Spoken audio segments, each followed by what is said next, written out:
నమో వెంకటేశాయ. అందరికీ నమస్కారం అండి. నేను ప్రతిరోజు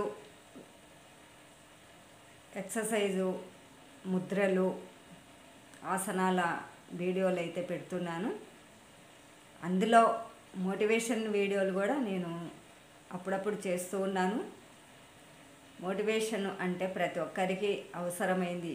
అంటే పిల్లల దగ్గర నుంచి పెద్దవారి వరకు నేను కొన్ని నాకు తెలిసిన విషయాలు మీకు తెలియజెప్పడానికి మీకు వీడియో రూపంలో పోస్ట్ చేస్తున్నాను. అవి ఆదరిస్తున్నారు, ఇవి ఆదరిస్తున్నారు. మీ అభిమానంతో నేను ఇంకా కొంచెం శక్తి తెచ్చుకొని మంచి మంచి మాటలతో నేను చేసే యోగా ఆసనాలు కావచ్చు, నేను చేసే ప్రతి ఒక్కటి మీకు ఒక ఇన్ఫర్మేషన్గా మీకు తెలియజెప్పాలని నేను ప్రతి వీడియోలో మీకోసం ఎక్సర్సైజులు, ముద్రలు, ఆసనాలు ఎలా వేయాలి అంటే నా వయసు వాళ్ళ నుంచి ఇంకా పెద్దవారు కూడా ఈజీగా చేసుకునే ఆసనాలు చేసి చూపిస్తున్నాను. ఇది ఏమిటంటే శరీరంలో మనము ఎప్పుడైనా సరే చెప్పాను కదా, ఎన్నో వీడియోల్లో చెప్పాను నేను. మనము కడుపు నిండా భోజనం చేసి ఖాళీగా కూర్చున్నాం అనుకోండి, అనేక రోగాలకు మనము దగ్గరవుతూ ఉంటాము. దాని గురించి నేను ఈ వయసులో ఇబ్బందులు పడే దానికంటే మనము ముందు జాగ్రత్తగా మన శరీరాన్ని మూల పడకుండా, మంచాన పడకుండా కొన్ని చిన్న చిన్న ఆసనాలు వీలయ్యి చేసే ఆసనాలు చూపిస్తున్నాను. అవి ప్రతి ఒక్కరూ చేసుకోవచ్చండి. ఏముందండి, ఏదన్నా కాలు నొప్పి, తలనొప్పి, ఏదో ముక్కు నొప్పినా, ఏది నొప్పి, చెవు నొప్పి అయినా కూడా సడన్గా మనం ఎవరిని కాంటాక్ట్ చేస్తాము? డాక్టర్ని. మనం ఇంట్లో ఏదైనా చిన్నగా ఉంది అన్నప్పుడు దాన్ని పారదోలడానికి మనం ప్రయత్నించము, ముందు డాక్టర్ని ప్రయత్నిస్తామన్నమాట. ఏ డాక్టర్ మనకు మన శరీరంలో ప్రతి భాగానికి ఒక డాక్టర్ ఉన్నాడు కదా. ఇది ఖచ్చితంగా మన శరీరం ఎట్లా ఉందో, ఎన్ని అవయవాలు ఉన్నాయో అన్ని అవయవాలకు డాక్టర్లు, స్పెషలిస్టులు అలా ఉన్నారనమాట. ముక్కు నొప్పిన డాక్టర్ దగ్గరే, చెవు నొప్పిన డాక్టర్, కంటి నొప్పిన చూడండి మీరు, ప్రతి అవయవానికి స్పెషలిస్ట్ దగ్గరికి వెళ్ళాల్సిందే. జనరల్గా వెళ్ళాలంటే ఏదో జ్వరం వస్తేనో ఏదో దానికి తగ్గట్టు మన డాక్టర్లు వెతుక్కుంటూ ఉంటాము.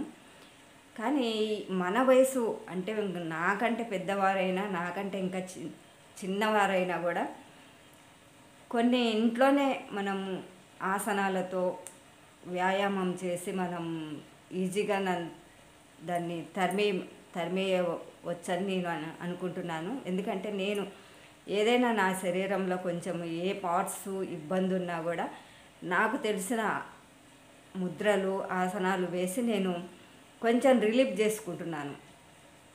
పూర్తిగా మన చేతుల నుంచి అదుపు తప్పింది అన్నప్పుడే మనం డాక్టర్ దగ్గరికి వెళ్ళాల్సి ఉంటుంది. ఎక్కడో ఒక ఈ చేతి మణికట్టు కానీ, భుజాలు కానీ, ఎక్కడన్నా కానీ కొద్దిగా నొప్పి ఉంది అనుకోండి, ఆ నొప్పిని ఈజీగా మనము తరిమేయవచ్చు అనుకున్నప్పుడు మనం దాని ఆసనాలు వేసి కొద్దిగా రిలీఫ్ చేసుకుంటే తగ్గుముఖం పట్టిందా మన అదృష్టం. తగ్గలేదనుకోండి, ఎందుకంటే ఎప్పుడు మనం రోజు ఆసనాలు ఇవన్నీ చేస్తూ ఎక్సర్సైజులు చేసినప్పుడు రావండి నొప్పులు. గ్యారంటీగా చెప్తున్నాను, నొప్పులు అయితే రావు. వాకింగ్ చేయండి, ఒక అరగంట సేపు వాకింగ్ చేయండి. ఆ అరగంట సేపు కూడా నేను ఖచ్చితంగా చెప్తున్నాను, నా ఏజ్ వాళ్ళకు,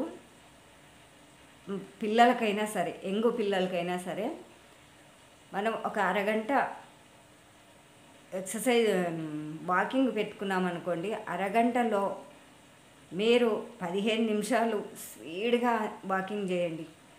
స్పీడ్గా వాకింగ్ చేయండి. 15 నిమిషాలు కొంచెం స్లోగా వాకింగ్ చేయండి. అంటే స్లో అంటే స్లోనే, ఇంకా దానికి నడిచి చూపించాలంటే మనకు ఒక మంచి ప్రదేశం ఉంటే నడిచి చూపించవచ్చు.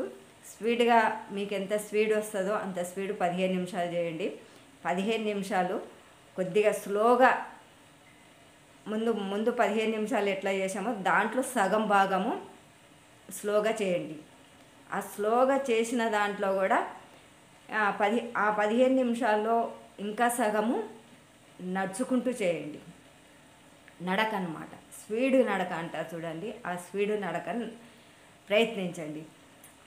దాంట్లో ఉండే మనకు అద్భుతమైన ఫలితాలు మన నడుము దగ్గర నుంచి మన పాదాల వరకు ఈ వాకింగ్ వల్ల మనకు చాలా ఉపయోగాలు ఉంటాయి. ఎక్కడ ఏమి స్ట్రక్ అయినా కూడా మనకు రిలీఫ్ కావడానికి చాలా మనకు సహకరిస్తాయి అన్నమాట.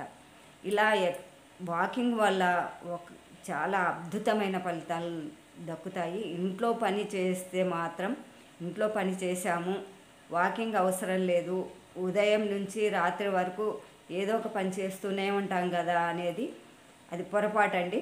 Walking compulsory. వాకింగ్కు ఇంట్లో చేసే పనికి సంబంధమే లేదు. కాబట్టి వాకింగ్ మాత్రం మీరు తప్పనిసరిగా చేయండి. ఇంట్లో ఆసనాలు అంటే ఇంట్లో వేసుకోవచ్చు. వాకింగ్ మనం ఎంత ఇంటిలో నడిచినా కూడా బయట 1 కిలోమీటరు నడిచినంత దాని ప్రభావం ఇంట్లో దొరకదనమాట. మనకు ఎక్కడైనా మట్టి రోడ్డు ఉన్నా లేదా చక్కగా గార్డెన్ ఉంటే గార్డెన్లోనూ మంచిగా మనం వాకింగ్ అనేది తప్పనిసరిగా చేయండి. సరేనండి. మంచి ఆలోచనలు, మంచి ఆరోగ్యం కావాలనుకుంటే మనం మన శరీరాన్ని మన ఆధీనంలో ఉంచుకొని ఆసనాలు వేసుకోండి. మంచిగా జలుబు చేసిందనుకోండి, జలుబు చేసినప్పుడు మన శరీరంలో జలతత్వం ఎక్కువ ఉంది అనుకోవాలి. జలతత్వం ఎక్కువ ఉన్నప్పుడు మనకు జలుబు వస్తుంటుంది. ఆ జలుబు వచ్చినప్పుడు ఈ చిటికెన వేళ్ళను ఇలా ముడిచి ఒక 5 నిమిషాలు ఇట్లా పెట్టుకోండి. చిటికెన వేళ్ళను ఇలా ముడిచి దానిపైన బొటిమెన వేలు పెట్టి గట్టిగా కొద్దిగా లైట్గా నొక్కినట్టుగా ఉండి ఈ 3 వేళ్ళు ఇలా నిటారుగా పెట్టుకోండి. జలుబు అనేది మనకు అద్భుతంగా తొందరగా తగ్గడానికి ప్రయత్నం చేస్తుందన్నమాట. తొందరగా అంటే ఇలా పెట్టంగానే అలా వెళ్ళిపోదు. దాని టైం అది తీసుకొని ఈ ముద్ర వల్ల ఆ జలతత్వాన్ని తగ్గించి జలుబును అనేది కంట్రోల్ చేయడానికి ఈ ముద్ర చాలా పనిచేస్తుంది. చిటికెన వేలు ఇలా మడిచి దానిపైన బొటిమెన వేలు పెట్టి కొంచెం లైట్గా నొక్కినట్టుగా పట్టుకోండి. అంతే. ముక్కు పట్టేసినట్టు, జలుబు చేసినప్పుడు ముక్కు పట్టేసినట్టు, ఊపిరి ఆడనట్టు ఇలా ఉన్నప్పుడు ఈ ముద్ర కొద్దిసేపు ఒక 5 నిమిషాలు పెట్టుకోండి. 2 చేతులు ఇలా పెట్టుకొని మంచిగా ధ్యానంలో కూర్చున్నట్టు కూర్చోండి. ఆ ముక్కు డిప్పలు పట్టుకున్నప్పుడు అవి కూడా క్లోజ్ కావడానికి సహకరిస్తుంది ముద్ర. ఆ తర్వాత తుమ్ములు, తలనొప్పి ఇవన్నిటికీ మన జలతత్వానికి సంబంధించింది కాబట్టి జలుబు చేసినప్పుడు ఈ ముద్రతో కంట్రోల్ కావడానికి 100% గ్యారెంటీ. కాబట్టి నేను చెప్పిన విధంగా ఇప్పుడు వచ్చేదంతా మనకు చలికాలం, ఇప్పుడు నడిచేది వర్షాకాలము. ఈ చలికాలంలో జలుబులు, దగ్గులు చాలా విపరీతంగా వస్తుంటాయి. అలాంటప్పుడు మనం దృష్టిలో పెట్టుకొని, మన ముద్రలు దృష్టిలో పెట్టుకొని ఉపయోగించుకోవచ్చు. దాని పని అది చేస్తూ ఉంటుంది. మనం ముద్ర వేసినప్పుడు ఆ ముద్రను ఆ జలుబును కంట్రోల్ చేయడానికి, దగ్గును, జలుబును ఇవన్నీ కంట్రోల్ చేయడానికి ముద్ర అనేది చాలా ఉపయోగపడుతుంది. మీకు ముద్రలు వస్తాయి అని అనుకుంటే, మీరు రాలేదు, మీకు ఆసనాలు రావు, ముద్రలు రావు, ఎక్సర్సైజులు రావు అన్నప్పుడు మీరు ఎక్కడైనా సెంటర్లోకి వెళ్ళి నేర్చుకోవాలని ఇంట్రెస్ట్ ఉంటే నేర్చుకొని ఇక లేదా నేను చెప్పిన విషయాలు మీరు వీడియో రూపంలో చూసుకుంటూ కూడా ముద్రలు వేసుకోవచ్చు. దాని విషయం నేను ఈరోజు చెప్పడానికి ఈ వీడియో పోస్ట్ చేస్తున్నాను. మీకు నచ్చి మీకు నచ్చడం కాదండి, మీ ఆరోగ్యమే మీకు కావాలి. మీ ఆరోగ్యం క్షేమంగా ఉంటే మీరు ఏ పని అయినా చేయడానికి సిద్ధంగా ఉంటారు. ఓకేనండి. మంచి వీడియోతో, మంచి మాటలతో, మంచి మోటివేషన్ వీడియోలతో మీ ముందుకు వస్తూ ఉంటాను. మరొక ఆసనంతో మీ ముందుకు వస్తాను.